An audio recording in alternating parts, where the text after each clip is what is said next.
ನೀವು 75,000 ಮಕ್ಕಳಿಗೆ ನಿಮ್ಗೆ ಅಡ್ರೆಸ್ ಮಾಡಿಸ್ತೀವಿ. ಫ್ರೀ ಎಜುಕೇಷನ್ 75,000 ಮಕ್ಕಳಿಗೆ ಟೋಟಲಿ ಫ್ರೀ ಅದು.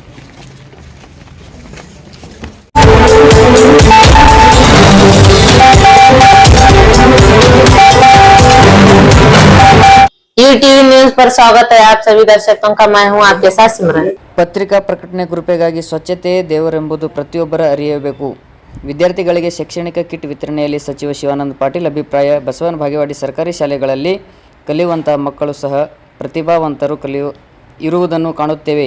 ಈಚೆಗೆ ಹೆಣ್ಣು ಮಕ್ಕಳಿಗೆ ಶಿಕ್ಷಣ ಕಲಿಯಲು ಹೆಚ್ಚು ಅವಕಾಶ ನೀಡಿದ್ದರಿಂದ 70% ವಿದ್ಯಾರ್ಥಿನಿಯರು ಹೆಚ್ಚು ಉತ್ತೀರ್ಣವಾಗುವುದನ್ನು ಕಾಣುತ್ತೇವೆ. ಇದೊಂದು ಉತ್ತಮ ಬೆಳವಣಿಗೆಯಾದ ಎಂದು ಸಕ್ಕರೆ ಜವಳಿ ಕೃಷಿ ಮಾರುಕಟ್ಟೆ ಸಚಿವ ಶಿವಾನಂದ ಪಾಟೀಲ್ ಹೇಳಿದರು. ಪಟ್ಟಣದ ಬಸವೇಶ್ವರ ಸರ್ಕಾರಿ ಪದವಿ ಪೂರ್ವ ಕಾಲೇಜಿನ ಆವರಣದಲ್ಲಿರುವ ಭಾರತ ಸೇವಾದಳದ ಸಭಾಂಗಣದಲ್ಲಿ ಲಾಡ್ಲಿ ಫೌಂಡೇಶನ್ ಟ್ರಸ್ಟ್ ಹಮ್ಮಿಕೊಂಡಿದ್ದ ಬಸವೇಶ್ವರ ಸರ್ಕಾರಿ ಪದವಿ ಪೂರ್ವ ಕಾಲೇಜಿನ ಪ್ರೌಢಶಾಲಾ ವಿದ್ಯಾರ್ಥಿಗಳಿಗೆ ಶೈಕ್ಷಣಿಕ ಕಿಟ್ ವಿತರಣೆ ಕಾರ್ಯಕ್ರಮ ಉದ್ಘಾಟಿಸಿ ಮಾತನಾಡಿದ ಅವರು, ಶಿಕ್ಷಣ ಸಿಗುವ 1% ಅನುದಾನದಲ್ಲಿ 90% ಶಿಕ್ಷಕರ ವೇತನ ಇತರೆ ಅಧಿಕಾರಿಗಳ ವೇತನಕ್ಕೆ ಹೋಗುತ್ತದೆ. ಉಳಿದ 40% ಅನುದಾನದಲ್ಲಿ ಶಾಲೆಯಲ್ಲಿ ಕಟ್ಟಡ ನಿರ್ಮಾಣ ಸೇರಿದಂತೆ ಶಾಲೆಗಳಿಗೆ ಎಲ್ಲ ಸೌಲಭ್ಯ ಒದಗಿಸಲು ಬಳಕೆ ಮಾಡಬೇಕಿದ್ದು ಎಂದರು. Lordly foundation trust Basavana Bagewadi ತಾಲೂಕಿನಲ್ಲಿ ಸರ್ಕಾರಿ ಶಾಲೆಗಳಲ್ಲಿ ಹೈಟೆಕ್ ಶೌಚಾಲಯ ನಿರ್ಮಾಣ ಮಾಡುವುದು ಸೇರಿದಂತೆ ಸರ್ಕಾರ ಶಾಲೆಗೆ ಮಕ್ಕಳು ಹೆಚ್ಚು ಬರುವಂತಾಗುವ ಉದ್ದೇಶದಿಂದ ಶೈಕ್ಷಣಿಕ ಕಿಟ್ ವಿತರಣೆ ಸೇರಿದಂತೆ ವಿವಿಧ ಕಾರ್ಯಕ್ರಮಗಳನ್ನು ಹಮ್ಮಿಕೊಳ್ಳುತ್ತಿರುವುದು ಶ್ಲಾಘನೀಯ. ನಮ್ಮ ತಾಲೂಕಿನ ಈ ಟ್ರಸ್ಟ್ ಹೆಚ್ಚು ಒತ್ತು ನೀಡಿದೆ. ಈ ಟ್ರಸ್ಟ್ ನಿರ್ಮಿಸುವ ಶೌಚಾಲಯವನ್ನು ಹುಡುಗಿಯರು ವಿಶೇಷವಾಗಿ ಸದುಪಯೋಗ ಪಡೆದುಕೊಳ್ಳಬೇಕು. ಶೌಚಾಲಯಗಳನ್ನು ವಿದ್ಯಾರ್ಥಿಗಳು ಶಿಕ್ಷಕ ಬಾಂಧವರು ಸ್ವಚ್ಛವಾಗಿಟ್ಟುಕೊಳ್ಳುವಂತಾಗಿ ಅರಿತುಕೊಳ್ಳಬೇಕಿದೆ. ದೇವರನ್ನು ನಾವು ಸ್ವಚ್ಛ ಜಾಗದಲ್ಲಿಟ್ಟು ಜಾಗೃತಿ ಮಾಡಿ ಹಾರ ಹಾಕಿ ಪೂಜೆ ಸಲ್ಲಿಸಿದಾಗ ಮಾತ್ರ ನಾವು ಜಾಗೃತರಾಗಲು ಸಾಧ್ಯವಿದೆ ಎಂಬುದನ್ನು ನಾವೆಲ್ಲರೂ ಅರಿತುಕೊಳ್ಳಬೇಕಿದೆ ಎಂದರು. ಲಾಡ್ಲಿ ಫೌಂಡೇಶನ್ ಟ್ರಸ್ಟ್ ರಾಯಭಾರಿ ಶಿಫಾ ಜಮಾದಾರ್ ಮಾತನಾಡಿ, ನೀರು, ನೈರ್ಮಲ್ಯ ಮತ್ತು ಆರೋಗ್ಯ ಈ 3 ವಿಷಯಗಳನ್ನು ನಮ್ಮನ್ನು ಪ್ರತಿದಿನ ಆರೋಗ್ಯವಾಗಿರಿಸಲು ಸಹಾಯ ಮಾಡುತ್ತವೆ. Yes or no? Did you all attend the boot camp? What did you learn in the boot camp? About sanitation, right? How to use the washrooms hygienically, how to keep your environment hygienic, how to keep yourself hygienic.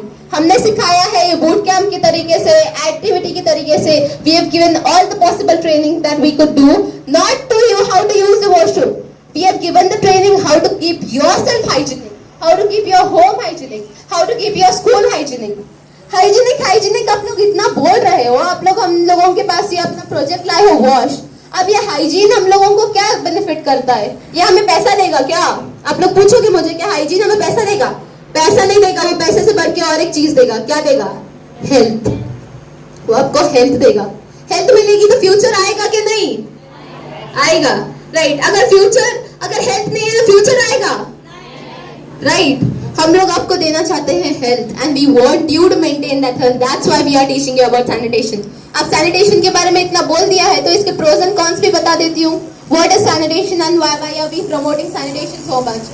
You know, in government schools what happens, I have seen a lot of government schools जहां पे washrooms ही नहीं थे, या फिर washrooms इस condition में थे that they were not accessible to be used.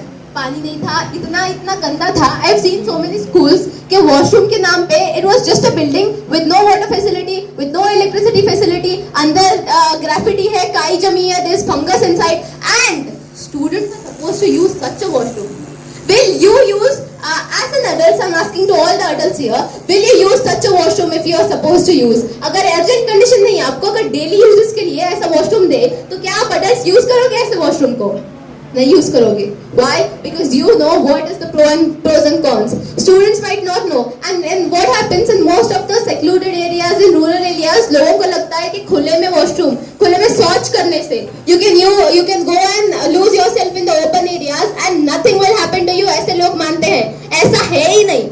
आपको तो दिख रहा नहीं है कि वहाँ पे आपको लग रहा है कि खाली मैदान है, आसपास झाड़ियां हैं, मैं वहाँ पे चली जाऊंगी, मैं वहाँ पे चला जाऊंगा, I lose my self and come. 2 second का काम है, हो जाएगा. दैट इज नॉट 2 सेकंड का काम है, हो जाएगा. वो जो वहाँ पे इनविजिबल छोटे छोटे बैक्टीरियाज आपको इफेक्ट करेंगे ना, आपका पूरी लाइफ बर्बाद हो सकती है उससे. कैसे बर्बाद हो सकती है? आप बोलोगे 1 दिन बीमार पड़ेंगे, 2 दिन बीमार पड़ेंगे, उल्टी होगी, पेट दर्द होगा, उतना ही होगा. और क्या होगा? उतना ही नहीं होगा. 4 साल 5 साल के बाद या फिर कुछ सालों के बाद that unhygienic act which you performed that day will lead you into bigger diseases. जैसे bigger diseases not for just 5 to 10 days या फिर 15 days तक नहीं चलेंगी. These diseases will take at least 2 to 3 years.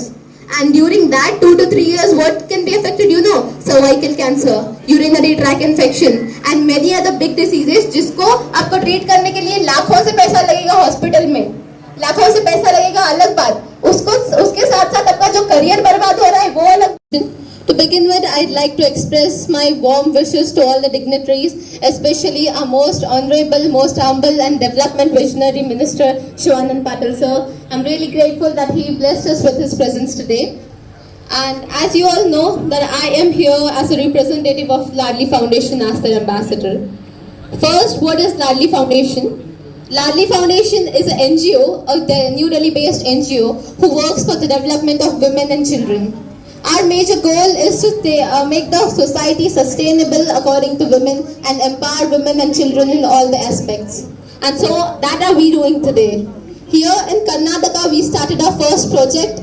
We started our project named as WASH, as it is stated in the above poster.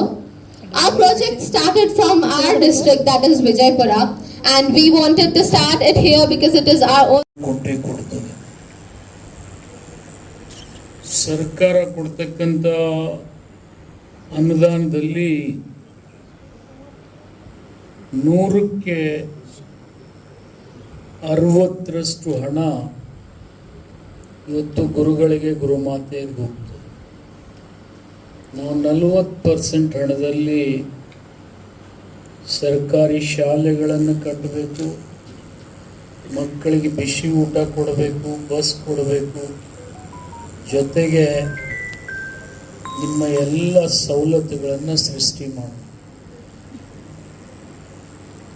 ಇದ್ರ ಮಧ್ಯೆ ಕೂಡ ಸರ್ಕಾರಿ ಶಾಲೆಗಳನ್ನು ಉಳಿಸ್ಕೊಂಡು ಹೋಗ್ತಕ್ಕಂಥ ಜವಾಬ್ದಾರಿ ಸರ್ಕಾರಕ್ಕಿರ್ತದೆ.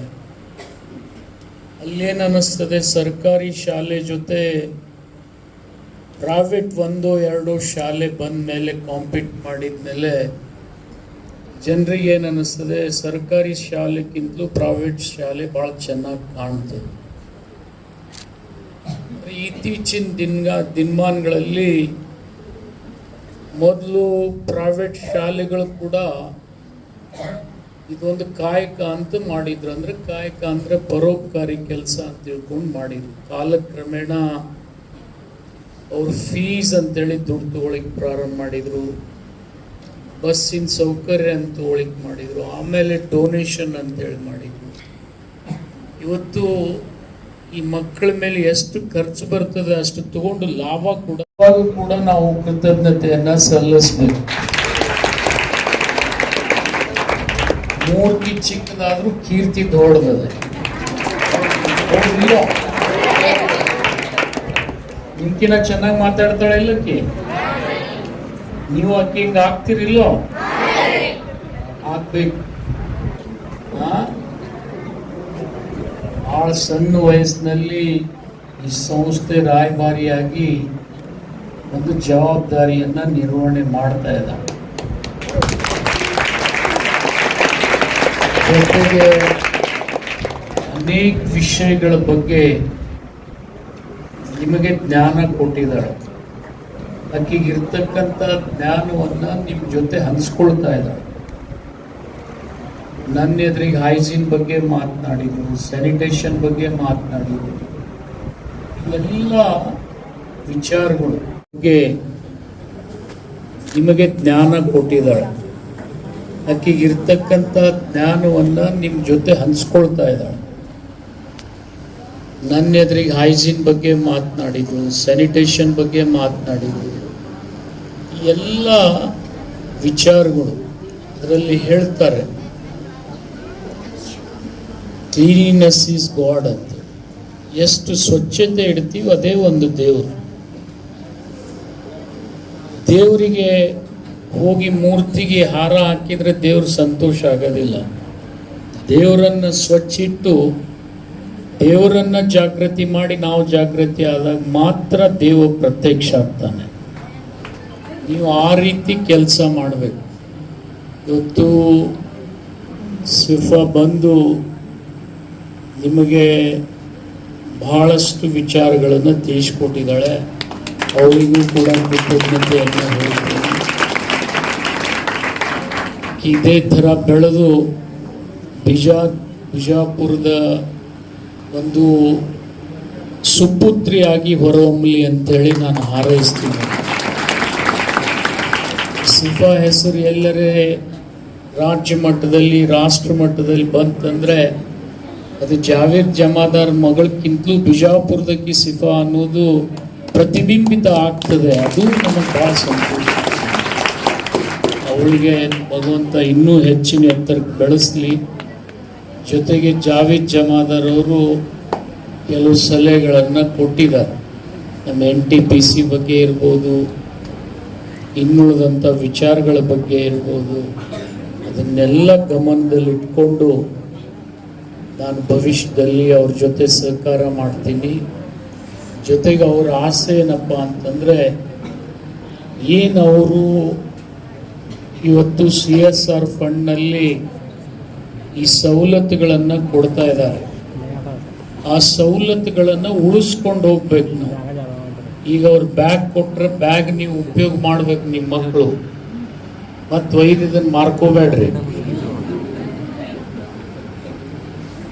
ಇಲ್ಲ, ಬ್ಯಾಗ್ ದಿವಸ ನೀವು ತಂದು ತೋರಿಸ್ಬೇಕು, ಆ ರೀತಿ ಉಪಯೋಗ ಮಾಡಬೇಕು. ಜೊತೆಗೆ ಅವ್ರ ಹೆಣ್ಮಕ್ಳಿಗೆ ಸಹಾಯ ಆಗ್ಬೇಕಂತೇಳಿ ಶೌಚಾಲಯಗಳನ್ನು ಕಟ್ಟಿಸ್ಕೊಟ್ಟಾರೆ. ಶೌಚಾಲಯ ಬಗ್ಗೆ ಸಿಫಾ ಅನೇಕ ವಿಚಾರಗಳನ್ನು. ಇದೇ ರೀತಿ ಸರ್ಕಾರವೂ ಸಹ ಎಲ್ಲ ಸರ್ಕಾರಿ ಶಾಲೆಗಳಲ್ಲಿ ಇಂಥ ಒಂದು ಕಾರ್ಯವನ್ನು ಮಾಡಬೇಕು. ಅದರ ಜೊತೆಗೆ ನಾವು ಇದರ ನಂತರ ಈಗ ಇವತ್ತು ಬ್ಯಾಗ್ ಹಂಚ್ತಾ ಇದ್ದೀವಿ. ಬ್ಯಾಗ್ ಹಂಚಿದ ನಂತರ ನಾವು ಬಹುಶಃ ಎಲ್ಲ SDMC ಅಧ್ಯಕ್ಷರಿಗೆ ಸದಸ್ಯರಿಗೆ ಒಂದು ದಿವಸದ ತರಬೇತಿ ಕೊಡ್ತೀವಿ. ತರಬೇತಿ ಕೊಟ್ಟು ಅವರಿಗೆ ಸ್ವಚ್ಛತಾ ಕಿಟ್ ಅನ್ನು ಸಹ ನಾವು ಅವರಿಗೂ ಸಹ ನೀಡ್ತೀವಿ. ಅದರ ಜೊತೆಗೆ ಶಿಕ್ಷಕರ ಪಾತ್ರ ಬಹಳ ಮುಖ್ಯ ಇದೆ. ಮಕ್ಕಳಿಗೆ ನೀವು ಯಾವ ರೀತಿ ಶಿಕ್ಷಣ ನೀಡ್ತೀರಿ, ಅದರ ಜೊತೆಗೆ ಹೈಜೀನ್ ಬಗ್ಗೆ ಹೆಚ್ಚಿನ ಒಂದು ಮನವರಿಕೆ ಮಾಡಿ. ಇವತ್ತು ಏನು ಪ್ರೈವೇಟ್ ಶಿಕ್ಷಣ ಸಂಸ್ಥೆಗಳು ಏನಾಗಿದೆ, ಇವತ್ತು ವ್ಯಾಪಾರೀಕರಣ ಮಾಡ್ತಾ ಇದ್ದಾರೆ. ಯಾಕಂದ್ರೆ ಕನ್ನಡ ಶಾಲೆಯಲ್ಲಿ ನಾವು ಅದರ ಮಕ್ಕಳು ಬರುವುದು ಬಹಳ ಹಿಂಜರಿಕೆ ಮಾಡ್ತಾ ಇದ್ದಾರೆ. ಬರುವುದು ರಿಕ್ಷಾ ಹೊಡೆಯನು ನಮ್ಮ ಮಕ್ಕಳು ರೊಕ್ಕ ಕೊಟ್ಟೆ ನಾನು ಪ್ರೈವೇಟ್ ಸ್ಕೂಲಿಗೆ ಹಾಕಬೇಕಂತ ಒಂದು ಸ್ಥಿತಿ ಇದೆ. ಸರ್ಕಾರಿ ಶಾಲೆಯಲ್ಲಿಯೂ ಉತ್ತಮವಾಗಿ ಶಿಕ್ಷಣ ನೀಡ್ತಾ ಇದೆ. ಸರ್ಕಾರ ಎಲ್ಲ ಮೂಲಭೂತ ಸೌಕರ್ಯ ನೀಡ್ತಾ ಇದೆ. ನಿಮಗೆ ಬಿಸಿ ಊಟ ಕೊಡ್ತಾ ಇದೆ. ಈಗ ಅಜಿಂ ಪ್ರೇಮ್ಜಿ ಅವರು ನಿಮಗೆ ಅದನ್ನ ಎಲ್ಲ ಶಾಲೆಗಳಿಗೆ ದಿನಾಲು ಮೊಟ್ಟೆ ಕೊಡ್ತಾ ಇದ್ದಾರೆ. ನಮ್ಮಂತ ಸಣ್ಣ ಸಂಸ್ಥೆಗಳು ನಿಮ್ಮಲ್ಲಿ ಬಂದು ನಾವು ಕೆಲಸ ಮಾಡ್ತಾ ಇದ್ದೀವಿ. ಬರುವ ದಿನಗಳಲ್ಲಿ ಸಚಿವರು ಹೇಳಿದ್ದಾರೆ, ನಮ್ಮ ಲಾಡ್ಲಿ ಫೌಂಡೇಶನ್ ಇಂದ ಇನ್ನೂ 10 ಹಲವಾರು ಯೋಜನೆಗಳು ಇವೆ. ಇದು ಏನು ಏಪ್ರಿಲ್ನಲ್ಲಿ ನಾವು ಇದು ಪೂರ್ಣಗೊಳಿಸಿದ ನಂತರ ನಾವು ಮತ್ತೆ ಏನಾದರೂ ಯೋಜನೆ ಇದ್ರೆ ಮಾನ್ಯ ಸಚಿವರ ಇದರಂತೆ ನಾವು ಈ ಭಾಗಕ್ಕೆ ನೀಡ್ತೀವಿ. ಮತ್ತೊಮ್ಮೆ ನಮ್ಮ ಮಕ್ಕಳಲ್ಲಿ, ನಮ್ಮ ಎಲ್ಲ ಶಿಕ್ಷಕರಲ್ಲಿ, ಯಾಕಂದ್ರೆ ಸಚಿವರು 1 ಗಂಟೆಗೆ ಬರಬೇಕಾಗಿತ್ತು, ನಮ್ಮ ಅವರ ಆಪ್ತ ಸಹಾಯಕರು ಯಾಕೆ ಅವರಿಗೆ ಸರಿಯಾದ ಸೂಚನೆ ಇರದೇ ಇರೋದ್ರಿಂದ ಮಕ್ಕಳು 1 ಗಂಟೆಯಲ್ಲಿ ಇಲ್ಲಿ ಕೂತಿದ್ರಿಂದ ನನಗೂ ಬಹಳ ತೊಂದರೆ ಆಯ್ತು. ಇಲ್ಲಿ ನಿಮಗೆ ನೋಡಿ ನಾ ಸಚಿವರು ಬಲ್ಲೇ ಹೋದೆ, ಅಲ್ಲಿ ನಡ್ರಿ ಸಚಿವರ ಅಲ್ಲಿ ಎಲ್ಲ ಮಕ್ಕಳು ಕೂತಾರೆ, ನಡ್ರಿ ಅಲ್ಲೇ ಹೊಡ್ರಿ ಅಂದ್ರು. ಆದ್ರೂ ಯಾರು ಓಪನಿಂಗ್ ಮಾಡೇ ಬಿಟ್ರು. ಆದಾಗ ಆ ರೀತಿ ಯಾಕೆ ನಾವು ಮಾಡ್ತಾ ಇದ್ದೀವಿ ಅಂದ್ರೆ ಅವರು ಸರ್ಕಾರಿ ಅಧಿಕಾರಿಗಳು ಕಾಯ್ತಾರೆ. ಇಲ್ಲೆಲ್ಲ ಮಕ್ಕಳು ಯಾವುದೇ ಗ್ರಾಮೀಣ ಮಟ್ಟಕ್ಕೆ ಹೋಗಲಿದ್ದಾರೆ, ಬಸ್ ಅವರಿಗೆ ಸಿಗಲಿಲ್ಲ ಅಂತಂದ್ರು. लेटेस्ट न्यूज अपडेट्स के लिए YouTube एक्सप्रेस को सब्सक्राइब कीजिए, साथ में बेल आइकॉन को भी क्लिक कीजिए। साथ ही साथ लाइक, शेयर और कमेंट करना ना भूलिए।